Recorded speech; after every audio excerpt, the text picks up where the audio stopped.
To start with, جب ہم چھوٹے چھوٹے تھے، اور میں اپنی کئی ویڈیوز میں بتا چکا ہوں کہ کس قسم کا ڈسکریمنیشن ہم پہ وہ کیا جاتا تھا، جیسے کہ ہمیں ہندوستانی کہا جاتا تھا. حالانکہ میں کراچی میں پیدا ہوا، جب میں پڑھنے کے لیے آگے بڑھا تو ہمیں ہندوستانی کہتے رہے، ہمیں کہتے رہے کہ تم تو ہندوستانی ہو. مہاجر تھے ہم وہ مہاجر تھے جنہوں نے ہندوستان کو توڑا تھا.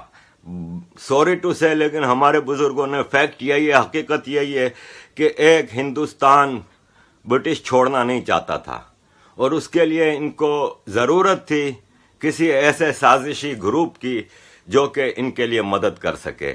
یہ میری اپنی اسٹڈی ہے، اس میں I always stand for correction. اس میں پھر یہ ہوا کہ برٹش نے جب یہ سوچا کہ اگر ایک ہندوستان چھوڑ کے نکل گئے تو پوٹینشیل انڈیا میں اتنا ہے کہ ساری دنیا کے انویڈرز اس کو لوٹنے آتے رہے، پھر بھی یہ فرسٹ کلاس ماشاءاللہ سے ایک زبردست کنٹری ہے. اگر ہم نے اس کو ایک ملک چھوڑا تو یہ تو یورپ، امریکہ، رشیا، چائنا سب کو پیچھے چھوڑ دیں گے. تو انہوں نے اس میں پرابلمس، تو سب سے آسان حل ہوتا ہے ریلیجیس ڈیوائڈ ڈالنا، جو کہ اس ہندوستان میں نہیں تھی. میں نے اپنے ہر جگہ یہ کہا، اور لوگ اکثر مجھے ڈینائی بھی کرتے ہیں کہ نہیں میں جھوٹ بول رہا ہوں. میں ریکارڈ پہ رکھنا چاہتا ہوں چیزیں کہ ہندوستان کی تاریخ میں 1940 سے پہلے کوئی ہندو مسلم کلیش نہیں ہوتے تھے، کبھی بھی نہیں ہوتے تھے. کوئی ایک آدھ آدمی مسلمان کا ہندو سے جھگڑا ہو جائے، اس کو آپ کمیونل کلیش نہیں کہہ سکتے.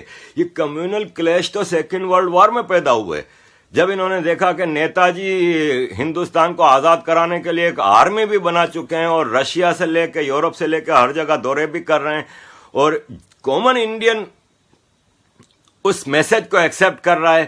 اور انگریز کو یہ لگنے لگا تھا کہ ہم یہاں سے عزت سے بجائے ذلیل ہو کے نکلیں گے اگر یہ نیتا جی کے معاملات چل پڑے. تو وہ ایک الگ ٹاپک ہے، لیکن میں ایک اشارہ آپ کو دے دیا. اب اس وقت جب برٹش جا رہا تھا تو اس کو جو پاورز کی ضرورت تھی ہندوستان میں، وہ پرووائڈ کیا، وہ پلیٹ فارم پرووائڈ کیا مسلم لیگ اور کانگریس نے. یہ دونوں leadership as per my understanding on board تھیں ہندوستان کو تقسیم کرنے کے لیے، کانگریس اور مسلم لیگ کی. اور ہندوستان کو کمیونل بنیاد پہ ڈیوائڈ کیا گیا 2 نیشن تھیوری پہ، جبکہ ہندوستان میں بے شمار نیشنز رہتی ہیں، سکھ ہیں، کرسچنز ہیں، پارسی ہیں، جین ہیں، اتنے سارے ہیں. ان سب کو مسلمان سے کوئی مسئلہ نہیں، ہندوستان سے کوئی مسئلہ نہیں، ہندوؤں سے کوئی مسئلہ نہیں. مسئلہ سارا صرف مسلمان کو تھا. اور آپ یہ دیکھیں کہ مسلم لیگ کی طرف سے جو لیڈرشپ سامنے آئی تھی وہ سارے کے سارے جاگیردار تھے. یہ وہ جاگیردار تھے جنہوں نے انگریزوں کی غلامی کی. میں آپ کو ایک معمولی مثال دیتا ہوں کہ یہ شاہ محمود قریشی پاکستان کے وزیر خارجہ ہیں. یہ ملتان کے پیر کی درگاہ کے ولی ہیں، مطلب وہ ہیں پیر کے جو درگاہ کے متولی ہیں، اور اس درگاہ سے کروڑوں روپیہ پیسہ کماتے ہیں. یہ شاہ محمود قریشی، یہ کل ایک تقریر میں ان کی سن رہا تھا، کہتے تھے کہ شاہ محمود نہیں ہوں، محمود غزنوی ہوں، سومناتھ پہ حملہ کرنے جاؤں گا. حالانکہ یہ الیکشن سے پہلے کیے جب وہ فورن منسٹر نہیں تھے. لیکن بہرحال یہ باتیں کون کر رہا ہے آج؟ ہمیں سرٹیفکیٹ غداریوں کے اور وطن پرستی کے شاہ محمود قریشی جیسے جاگیردار دے رہے ہیں.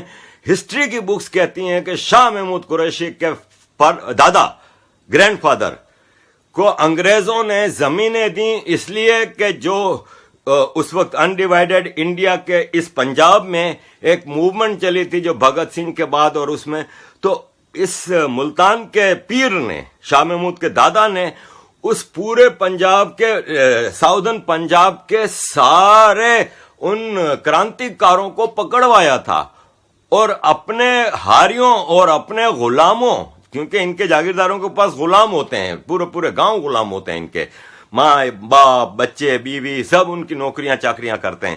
اپنے غلاموں کے ذریعے ان لوگوں کو مروایا اور انگریزوں کے ہاتھوں دیا تھا. تو شاہ محمود قریشی کے دادا کو یہ جاگیر ملی تھی. یہ انگریزوں کے کتے نہلانے والے لوگ، یہ انگریزوں کے بوٹ چاٹنے والے لوگ پاکستان. اور دوسرا فیکٹر تھا Muslim Punjabi army of British India.